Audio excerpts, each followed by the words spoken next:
নানা জটিলতায় আখাউড়া স্থলবন্দর দিয়ে বিদায়ী অর্থ বছরে যাত্রী পারাপার কমেছে, ফলে এই খাত থেকে কমেছে রাজস্ব আয়। এ নিয়ে বিস্তারিত জানাতে যুক্ত হচ্ছেন সহকর্মী আজিজুল সঞ্চয়। এই যে জটিলতা তৈরি হয়েছে, যাত্রী পারাপার কমেছে, পাশাপাশি রাজস্ব কমে গেছে, এই জটিলতা নিরসনে কোনো ব্যবস্থা নেওয়া হয়েছে কিনা জানতে চাই।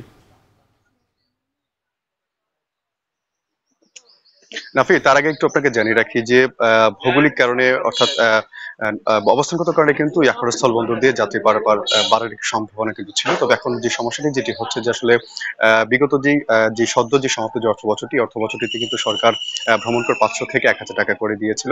এবং তাছাড়া কিন্তু আরো বেশ কিছু জটিলতা আমরা এখানে সংশ্লিষ্টদের সঙ্গে কথা বলে আমি জানতে পেরেছি।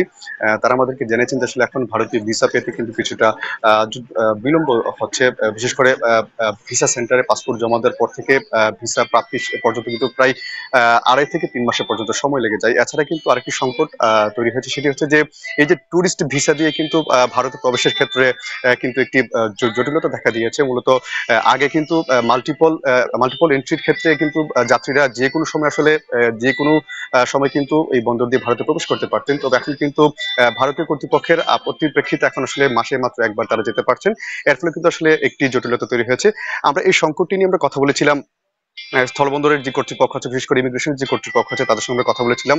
তারা যে তথ্যটি আমাদেরকে জানিয়েছেন যে তারা বলছেন যে আসলে তারা গত মে মাসে তারা আগরতলা ইমিগ্রেশন কর্তৃপক্ষের সঙ্গে তারা একটি বৈঠক করেছেন।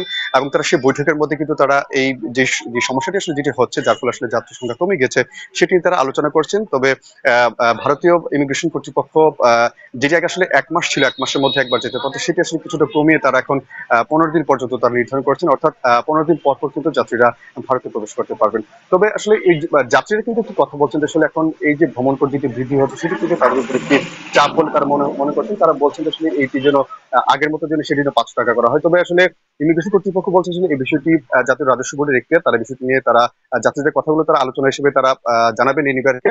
সেক্ষেত্রে এনবিআর থেকে হয়তো একটি সিদ্ধান্ত আসতে পারে। তো নাফি, আমার কাছে এই ছিল আখাউড়া স্থলবন্দর থেকে যাত্রী পারাপার সংক্রান্ত সবশেষ তথ্য। ভ্রমণ কর দ্বিগুণ করা সহ নানা জটিলতায় আখাউড়া স্থলবন্দর দিয়ে যাত্রী পারাপার কমে গেছে, তাই রাজস্ব কমে যাওয়ার কারণে সেখানে কি কি জটিলতা তৈরি হয়েছে সে খবর জানাতে যুক্ত ছিলেন সহকর্মী আজিজুল সঞ্চয়। এর সাথে